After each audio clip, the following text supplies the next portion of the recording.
Frame of Mind is one of the rare late TNG Riker-focused episodes. As I've said elsewhere, early TNG seemed to be more geared towards Riker as the main protagonist. One need only look at Encounter at Farpoint to see. Picard's primary role in that is related to the Q plot, and Riker to the Farpoint plot. And given that the Q stuff was added to double the size of the episode, well, it's obvious to see who they were originally more focused on. But over the years that dynamic shifted, really reaching its tipping point with Best of Both Worlds, because that was when Riker's journey seemed complete. But they just kept him on the show anyway. Of course, Jonathan Frakes was doing a lot more directing as the series went on, so that worked out well. He actually had directed the previous week's episode, The Chase, which I'm going to be getting to later this month. So it had to be a pretty stressful situation to go from directing one week to carrying the entire show the next. No wonder he didn't comb his hair. We start out with Riker fidgeting while being questioned about a crime that he had committed, but we quickly glean that he's being treated in some kind of psychiatric ward. The doctor or whoever is not being very helpful, as Riker explains that he has come to accept what happened and would like to leave and prove he was not responsible for all of the terrible things that he has done. Oh, that reminds me, Brennan Braga wrote this episode. Riker's getting frustrated. When I show a glimmer of independent thought, you strap me down, you inject me with drugs. You call it a treatment. Well, that's what it is here at the Bill Cosby Memorial Sanitarium. Well, it turns out that this is a trick. What we're watching isn't real, just actors. I mean, Riker and Data are actors, and Star Trek is real. Please don't write me. I'm going to get enough angry Bill Cosby letters as it is. Dr. Crusher is directing him, so she decides the best advice he needs is to get the hell off her set. You control my every move. You tell me what to say, what to think, what to eat, what to say, what to think, what to eat. And then when I show a glimmer of independent thought. I knew he was going to lose it and strangle the captain one day. Riker is interrupted mid-rant by an alien blue shirt, but since we go to the titles, I'm guessing there's something ominous about that guy. After the titles, Picard explains the mission. Telonius 4 had an uprising. There's all kinds of factions running about the place, and as always, there's a Federation research team on the planet. If one of the factions knows where they are, they could be captured and tortured into revealing how to make weapons, or even worse, information on the life cycle of the Cartosian bat. I mean, we have no idea what they're actually researching here. But unless it's Telonian torture techniques, then being tortured is probably the last thing they want. So Riker needs to find them so that the Enterprise can then beam them out. And under the circumstances, going in alone and undercover seems the best option. They had occupied a small building in the southwest quarter of the city. You will begin your search there. The southwest quarter is over 200 square kilometers. That's a lot of land for one man to cover. I guess I'd better pack an extra pair of boots. Fortunately, your cover story is that you're Dane Cook, so people will expect you to not be funny. In his cover as a merchant, Riker will need to know how to properly use this ceremonial knife.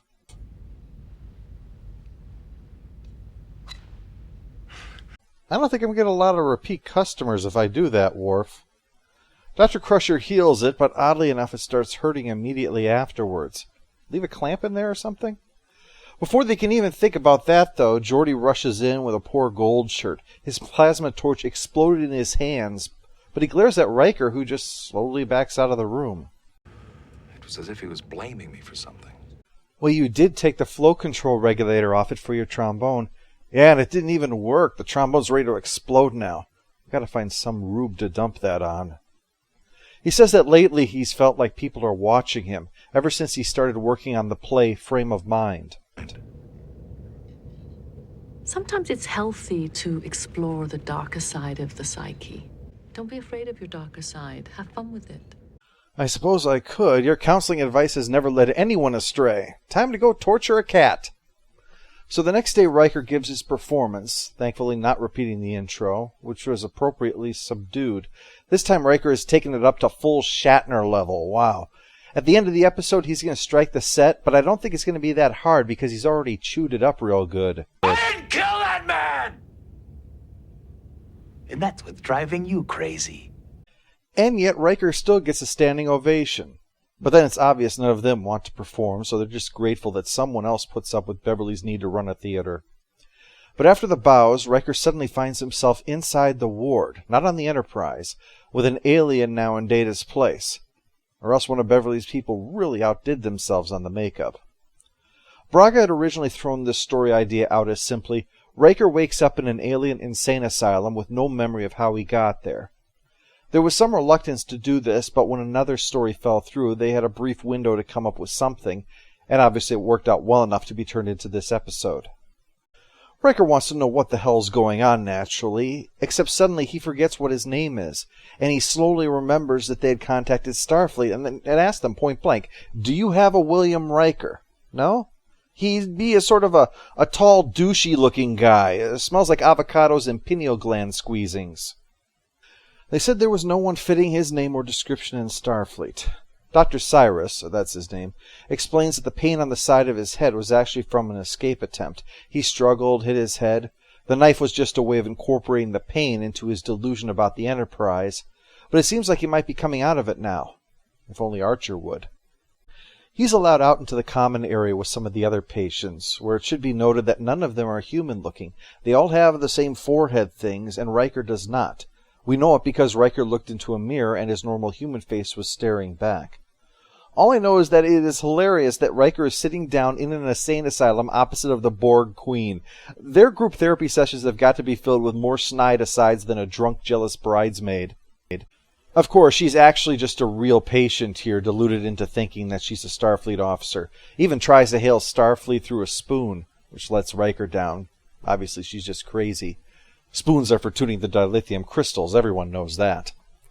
One of the attendants is making some cruel remarks about Riker's craziness, winding him up. Frakes plays this part differently than Riker normally is, as a man uncertain of his past, his foundation as a person, so that his denial of the crimes that he was told he committed are almost those of a child that just realizes that lies exist and he just heard one. Riker finally loses it and attacks the guy, who gives him an injection, only to wake up in his bed on the Enterprise the day of the performance. He tells the story of the horrible ordeal that he's gone through, doubting his very identity and thinking that he might have mutilated a man. You went to bed early because you were feeling a little anxious about the play, but I had no idea. You said that in your dream we performed the play. How did it go? The work I pressured you into doing has driven you to have terrifying nightmares, sure. But tell me, just how awesome was I? The performance that night does not go as well. He starts to see and hear things from the dream until Riker finally spots that alien with the same forehead ridges as the people in the ward. Well, there's one sure way to prove he's not crazy. Key to all this, aren't you? Who are you? It's doing the opposite of that. He feels like an ass when it's all explained away as stress. I want you to try some relaxation techniques as well. Remember the ones I showed you a few months ago? They never seem to work for me. I'm not surprised. She probably prescribed him something that requires a cervix to work. But he needs some kind of help. Don't let them tell you you're crazy. Whatever you say, voice inside my head. Na-na-na-na-na-na-na, Riker. Finally, when he arrives back in his quarters, it transforms back into the ward, so hey, at least reality is settled on a theme now. Always hate it when it tries to customize things. Riker decides that this place must be reality. It's the only one that makes sense. I mean, a ship where a teenage boy keeps saving the day, that's not reality, come on. So the plan is to use a special treatment that converts parts of the psyche into people to interact with. Weird moment because the previous episode again was The Chase, where Picard explains about an alien culture's belief that a person is a collection of individuals, and here we're seeing that played out. The first image he sees is Troy, representing the fear that he felt, then Worf with his anger and aggression, and Picard with his reasoning and fear of hair loss. Through them we learn what happened. He was followed by 3 people into an alley and attacked, and the alien that he kept seeing on the Enterprise was one of them. Except here, he's the hospital administrator. So, by day he runs a hospital, and by night he mugs people, like some kind of supervillain? As if he wasn't confused enough, the projections start talking to Riker as themselves, telling him the hospital is the illusion. But he rejects them all as a delusion. He's been as mind-screwed as a brain on spring break that hates her father.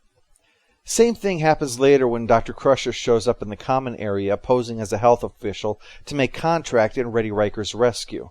The conflicting reality keeps mounting, though. If this were real, How could she not note and comment that this is precisely like the play that he was in days earlier, including the same clothes and the fact that he killed someone, down to the same cell that he is now in even? It would imply that the Enterprise was the delusion. But then there's Suna, the supervillain. That doesn't make sense either. There's something more going on here than simple mental illness.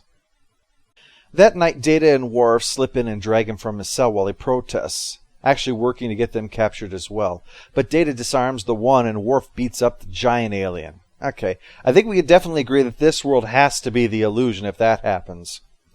They get him out of there, and Dr. Crusher says that the way his mind is reacting, it's as if someone were trying to access his long-term memory. But the cut keeps reopening, convincing him that this has to be the illusion. So he knocks out Worf and grabs his phaser, shooting himself because that way he won't be responsible for hurting anyone if he's wrong. Plus, if he dies, he gets to enter the afterlife with a phaser, and that means he can shoot Hitler. And if you shoot Hitler in the afterlife, you get to come back to life. That's just Theology 101. But what happens is reality shatters and puts him back in the ward, only he's holding the phaser from his so-called delusion, although Suna claims it's just a knife. He's deluded into thinking that it's actually a phaser. Riker, you should have had the knife set on stun. He resets it to maximum power, wide field, and blows out the back of the room, revealing the audience watching the play. The more he resists Suna, the harder the audience claps, until finally the play shatters and we see the real Riker on some medical table. Suna is trying to transfer information from Riker's long-term memory through the same spot where he's supposedly cut. Riker has to stop him before knowledge of the Cartosian bat falls into the wrong hands. He grabs the knife and the hidden communicator and escapes back to the Enterprise in time for a coda to explain how he wound up in that predicament and why he went through all of that. More on that in a second. But as I said, he wants to strike the set just to be on the safe side. You can't be too careful when you're fighting delusions. Well, okay, actually you can, but this is probably okay considering this set was the centerpiece of his nightmare. And Riker is probably never going to volunteer for another play that doesn't involve girls in bikinis having pillow fights.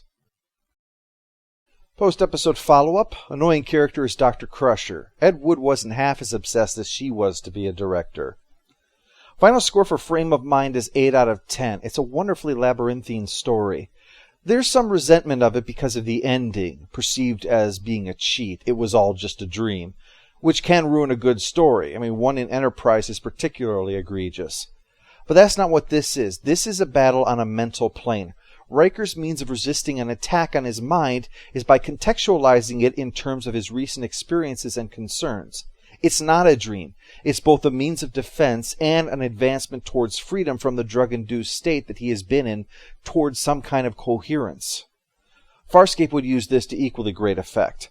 The fact that he moves this way through conscious action is a big reason why this is different than It Was All a Dream. The story is about escaping. And what he learns is that he is escaping his unconscious mind for reality. But it's an escape that he moves towards through deliberate action, and by refusing to succumb to madness. I find that quite an enjoyable outing, and a classic example of Braga in his element. Speaking of messing with your head, next time it's back to DS9 for Inquisition. Bet you weren't expecting that.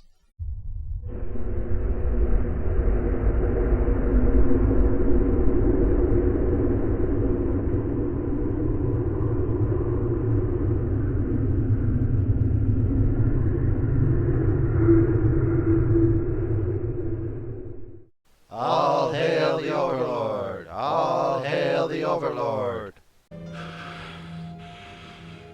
You're all delusions.